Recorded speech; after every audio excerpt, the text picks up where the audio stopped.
Hi,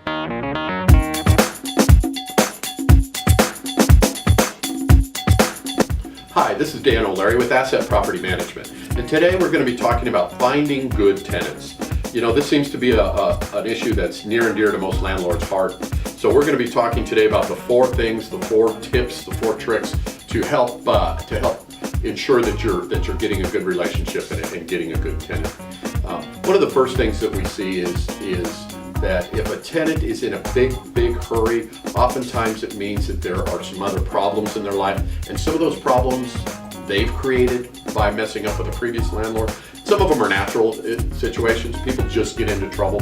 But our experience has been if the tenant's in too big a hurry, oftentimes they're not great tenants because something dramatic has happened to them, and usually it's something that they've caused with the previous landlord. So a tenant that's in a real big hurry and needs to do the deal today and pushes real hard, we're usually a little bit leery, and we tend to kind of ice them a little bit and see if they blow up and go away, or if they're real prospects. The second item that we'll be looking at is if the tenant has a problem with the security deposit issue. If they need to negotiate the security deposit, usually what that means is the last landlord has kept the security deposit. Otherwise, shouldn't they have one? So that's a red flag for us if someone doesn't have their security deposit without a real good reason. And that's a good reason why you shouldn't really, as a landlord, be waiving those security deposits, because oftentimes it's because someone has had a problem in the past.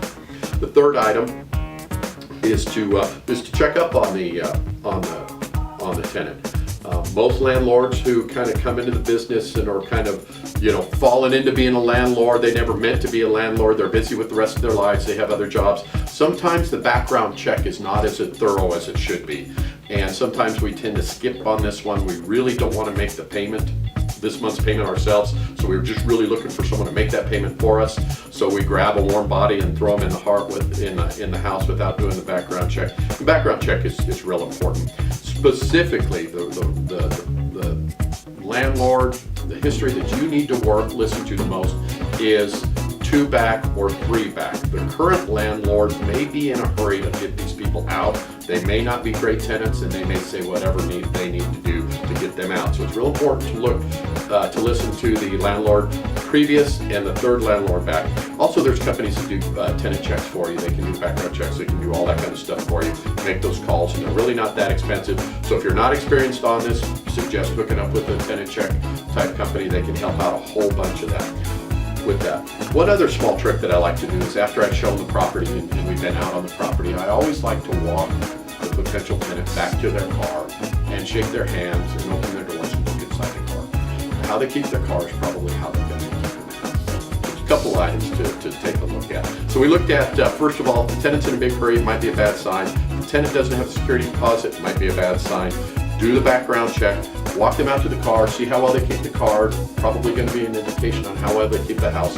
So if you'd like a free report, we have our ebook on property management basics. Give us a call at 915-592-0233. And Asset Property Management is a real estate consulting and management firm. If you or anybody else that you know needs some professional management, give us a call. Thanks.